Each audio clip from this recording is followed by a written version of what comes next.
Guys, welcome back to one more mini vlog. ఈ రోజు అయితే ఫ్రెంచ్ ఫ్రైస్ ప్రిపేర్ చేస్తున్నాను. ఫస్ట్ అయితే ఒక 3 పొటాటోస్ తీసుకొని నీట్ గా పీల్ చేసుకోవాలి. ఆ తర్వాత మంచిగా వాష్ చేసుకొని నేను చూపిస్తున్న విధంగా సన్నగా స్లైసెస్ కోయాలి. ఒక గిన్నె తీసుకొని పొటాటో స్లైసెస్ అలానే వాటర్, సాల్ట్ వేసి ఒక 10 to 15 మినిట్స్ బాయిల్ చేయాలి. ఇప్పుడు ఒక పాత్ర తీసుకొని అందులో సరిపోయినంత ఆయిల్ వేసి ఒక్కొక్కటిగా పొటాటో స్లైసెస్ వేసేయాలి. ఇక్కడ ఒక క్లిప్ మిస్ అయింది. అదేంటంటే నేను పొటాటో స్లైసెస్ లో ఒక 2 స్పూన్స్ కార్న్ ఫ్లోర్ వేసుకున్నాను. ఇప్పుడు ఇవి ఒక 60% ఫ్రై చేసుకోవాలి. సో చూసారా, ఇలా లైట్ గోల్డిష్ కలర్ రావాలి. ఇవన్నీ ఒక ప్లేట్ లోకి తీసుకొని మిగతా పొటాటో స్లైసెస్ కూడా సేమ్ ఇదే విధంగా ఫ్రై చేయాలి. ఫస్ట్ 60% ఫ్రై చేసాం కదా, ఇప్పుడు మిగతా 40% కూడా ఫ్రై చేసుకోవాలి. సెకండ్ టైం ఫ్రై చేసినప్పుడు అయితే ఎక్కువ సమయం పట్టదు, ఒక 2 or 3 మినిట్స్ లో అయిపోతుంది. సో ఇక్కడ ఈ కలర్ చూస్తుంటేనే ఫ్రెంచ్ ఫ్రైస్ ఎంత బాగా వచ్చాయని అర్థమవుతుంది. ఇప్పుడు ఇవన్నీ ఒక ప్లేట్ లోకి తీసుకొని ఇందులో కొంచెం చిల్లీ పౌడర్ అలానే సాల్ట్ వేసుకుంటే మన ఫ్రెంచ్ ఫ్రైస్ రెడీ అయిపోతాయి. ఇంకెంత క్రిస్పీగా వచ్చాయో సౌండ్ మీరే వినండి.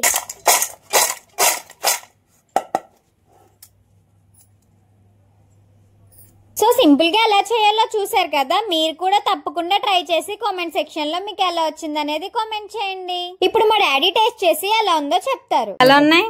చాలా బాగున్నాయి. మా డాడీ ఇచ్చే జడ్జ్మెంట్ కి మా డాడీయే నవ్వుకుంటున్నారు, అలానే మా అమ్మ కూడా. నేను కూడా టేస్ట్ చేశాను, నాకు కూడా బాగా నచ్చాయి. అఫ్ కోర్స్ నేను చేసింది నాకు నచ్చకుండా ఉంటుందా చెప్పండి? మీకు ఎలాంటి వ్లాగ్స్ కావాలనేది కామెంట్ చేయండి. That's all today. ఇంకొక మినీ వ్లాగ్ తో మళ్ళీ కలుసుకుందాం. Bye bye. Subscribe to happy Harsha.